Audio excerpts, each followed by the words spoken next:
Hello, my name's Hazel and I'm going to tell you about our plant of the week.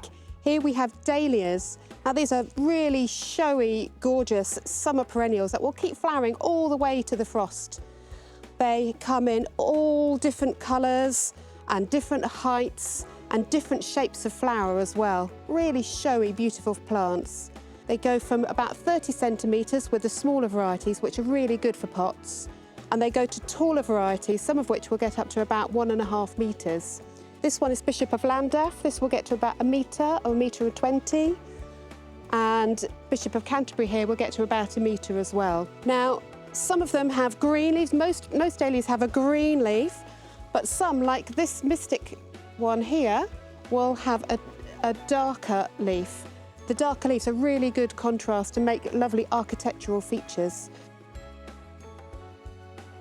Dahlias love a really sunny, sheltered spot. They're not great for right by the coast. They love a really sunny, sheltered spot. If you put a dahlia, especially a dark leaf dahlia, in a bit of shade, the leaves will actually go greener. They will lose that dark colour. The flower shapes go from very simple, single flowers like these, where pollinators can really access the nectar and the pollen in here.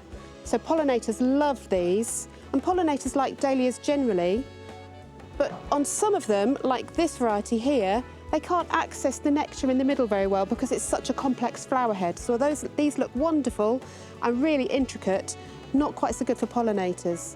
This one here, the pollinators can get to really well, and it's spectacular, really beautiful. This one's called Starburst Pink. Now, when you plant a dahlia in a pot, so one like this, use a John Innes number 2 or number 3. Give them a little bit of a granular feed as well, and then every week, once a week, use tomato feed and give them a liquid tomato feed once a week. Tomato feed's really good for anything that flowers or fruits. If you're planting them in the ground, use a granular feed when you plant them, and then again, they'll really appreciate a liquid feed once a week too. To produce all of these flowers all summer, all the way to the autumn, they do need a good feed because they're quite greedy to keep all the flowers coming. You'll also need to deadhead them, so it takes away the unsightly blooms that are faded and any faded heads. Deadheading them will encourage more flowers, it will encourage the plants to bush out, it will stop them producing seeds. If the dahlia goes to seed, then it will stop producing flowers. And you want this to keep on show all summer long.